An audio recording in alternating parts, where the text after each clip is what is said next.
আৰু sub officer fire and emergency service কনষ্টেবলৰ ইউবিত পোষ্ট আছিল 1760টা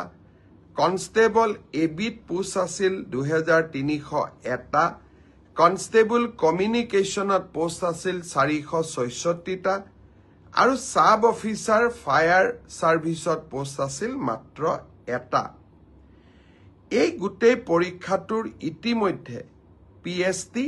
আৰু পিইটি কমপ্লিট হ'ল এই পৰীক্ষাটোৰ যিসকলে পিএছটি পিইটিত কোন পাছ কৰিলে ইয়াৰে ৰিজাল্ট অসম আৰক্ষীয়ে 12 মাৰ্চ তাৰিখে ঘোষণা কৰিব অৰ্থাৎ কনষ্টেবল ইউবি এবি পৰীক্ষাৰ প্ৰথম ৰিজাল্ট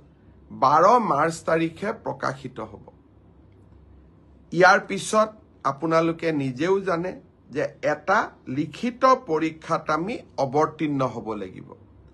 আৰু এই লিখিত পৰীক্ষাটিৰ বাবে যিসকলে কাট অফ মাৰ্ক পাবলৈ সক্ষম হ'ব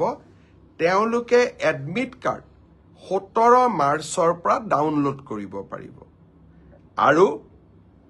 ফাইনেলি এবি ইউবিৰ ৰিটেন টেষ্ট 23 মাৰ্চত অনুষ্ঠিত হ'ব